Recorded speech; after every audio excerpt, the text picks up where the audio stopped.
हरिओम। आत्मबोध श्लोक नंबर 3।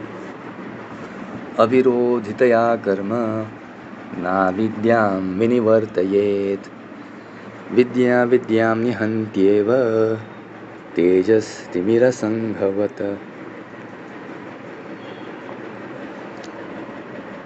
तो ये श्लोक में बताया कि अज्ञान निवारण कैसे होगा। तो उत्तर ये है कि केवल ज्ञान से होगा और किसी भी चीज से नहीं होगा। क्यों? ज्ञान ये अज्ञान का दुश्मन है ना। विरोधी चीज निर्माण करनी होगी। अंधेरा दूर करना है तो आपको प्रकाश चाहिए। आप गरीब हो तो आपको पैसा चाहिए, गरीबी दूर हो जाएगी। धनहीन हो तो धनवान बनने से आपकी धनहीनता कम हो जाएगी। तो आपको अज्ञान दूर करना है तो ज्ञान चाहिए बस। क्यों? और जो चीज है वो अज्ञान के दुश्मन नहीं है। सिर्फ ज्ञान ये एकमेव चीज है जो अज्ञान का दुश्मन है।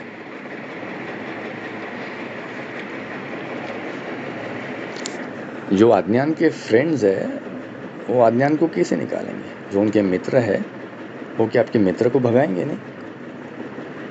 तो कर्म और अज्ञान ये एक दूसरे के दुश्मन नहीं है, ये एक दूसरे के विरोधी नहीं है। क्या कर्म करने से अज्ञान दूर होगा? नहीं होगा। आप तो देखते ही हैं कि जो अंतर्मुख नहीं है वो कर्म करने में बड़ी दिलचस्पी लेते हैं। सुबह से शाम तक आवाज़ करते हैं। जैसे ही उठते गाना लगाएंगे और कोई मूवी लगाएंगे, कोई चैंटिंग करेंगे और कुछ करेंगे, आवाज़ करेंगे, अंतर्मुख नहीं होंगे। क्यों?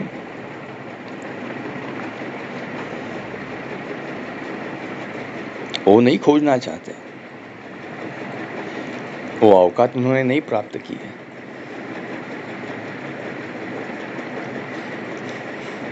तो कर्म करना मतलब सिर्फ कोई वैदिक कर्मकांड करना ऐसा मतलब नहीं है। बहिर्मुख होना मतलब कर्म करना। जो अंतर्मुख हो गया है वो कर्म करते भी अकर्ता रह जाता है।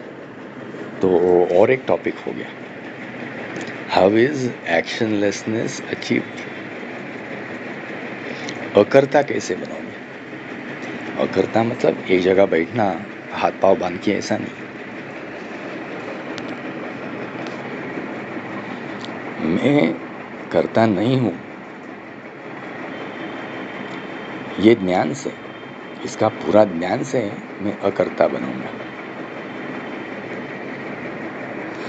लेकिन अगर ये ज्ञान नहीं है तो बिना कुछ किए भी मैं कर्म करूंगा। बैठे बैठे भी मैं आवाज करूंगा, अंतर्मुख नहीं हो पाऊंगा। तो एक स्वामी ने अच्छा एग्जाम्पल दिया था, आपको इंटरनेट में मिलेगा वो, कि अगर आप 30 साल की उम्र के हो, यूएस में हो और आपकी माँ मरते मरते आपको उसने बताया कि बेटे माफ़ करना, मैं एक सच्चाई तेरे से छुपा के रखा था, एक सच्चाई को, मैं तेरी असली माँ नहीं हूँ। तो आप क्या पूछोगे, अरे मेरी असली माँ किधर है फिर? तो उसके मरने के लिए कुछ 3-4 पल बाकी है। वो बोलेगी उधर उधर। उधर किधर? इंडिया में। ठीक है, किधर? इंडिया में किधर किधर? मुश्किल से एक वर्ड निकला, आंध्र प्रदेश में, और वो चल बसे। तो अभी आप क्या करोगे? गंगोत्री में जाके नहाओगे सुबह 4 बजे, यमुनोत्री में जाके सुबह 4 बजे घंटा बजाओगे, उससे आपको आपकी माँ मिलेगी कि नहीं? नहीं नहीं नहीं। आप क्या करोगे? पंजाब जाओगे क्या? ऋषिकेश जाओगे क्या? नहीं नहीं, आंध्र प्रदेश जाओगे। प्लेन का टिकट सीधा आंध्र प्रदेश का निकालोगे, हैदराबाद का।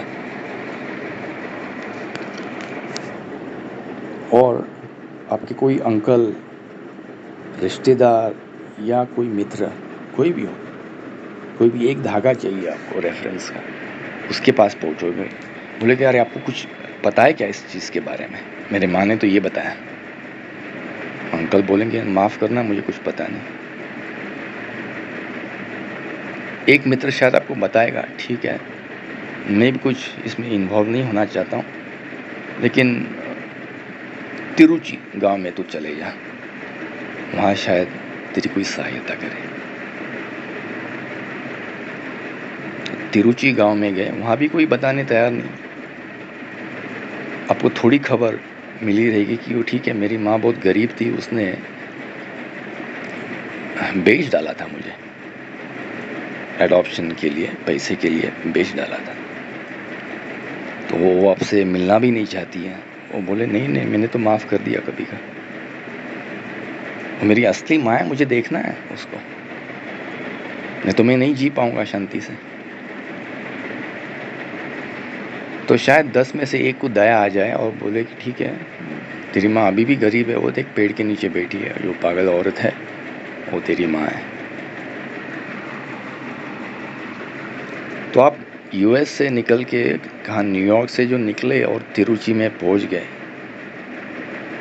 किस वजह से पहुंच गए? सम्यक प्रयत्न से, सम्यक दृष्टि से।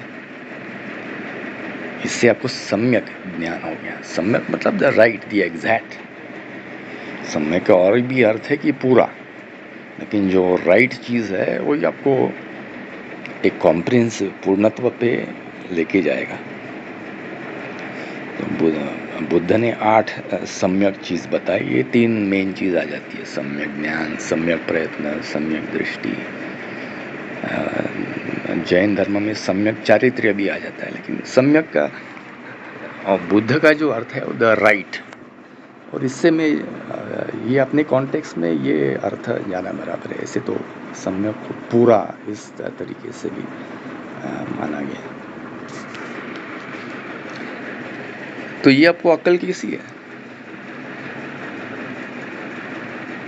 अपने बराबर स्टेप्स उठाए और खोज कर ली ना, तो आत्मा की भी थी वो खोज करनी है।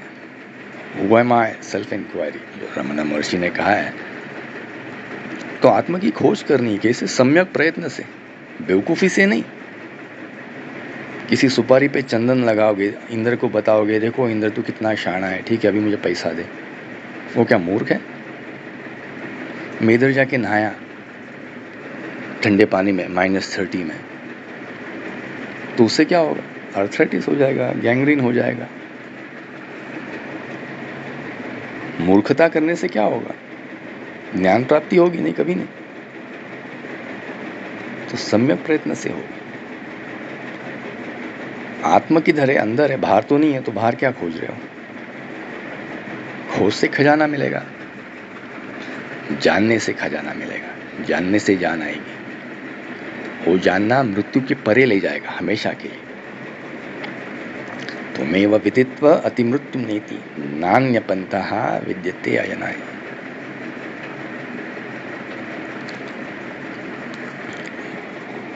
मृत्यु ये संकल्पना के मैं परे जाऊंगा, कैसे? तो जानने से, जानने से जान आएगी, खजाना मिलेगा खोजने से, उससे आत्मबोध होगा। अंतर्मुख होने से, अंदर जाने से, अंदर का मैं आत्मा, बाहर कुछ नहीं है। वो सम्यक दृष्टि से होगा। तो मुझे अज्ञान निवारण करना है, वो केवल ज्ञान से होगा। कर्म और अज्ञान, इसकी कोई दुश्मनी नहीं है। कितना भी कर्म करो, अज्ञान नहीं दूर होगा। अंधेरे में जाके कितना भी चिल्लाओ, कितना भी डराओ उसको, अंधेरा भाग जा, मैं तुझे मारूंगा, मैं तुझे पत्थर से मारूंगा, कितना भी चिल्लाओ, अंधेरा नहीं जाएगा। एक मोमबत्ती जलाओ, उससे वो हट जाएगा, कि उसका विरुद्ध कारण तुमने तैयार किया। तो ये बात है कि अविरोधितया कर्मा नाविद्याम विनिवर्तयेत्। वो और जो आप प्रयत्न करोगे उससे अज्ञान नहीं दूर होगा। विद्या विद्यान निहन्त्येव। सो केवल आत्मा की पहचान, अनात्मा की एसोसिएशन से आपका मन हटाएगा और कुछ नहीं। तेजस तिमिर असंगवत, जैसे आपने वो अंधेरी गुफा में मोमबत्ती जलाई तो अंधेरा हट गया। तो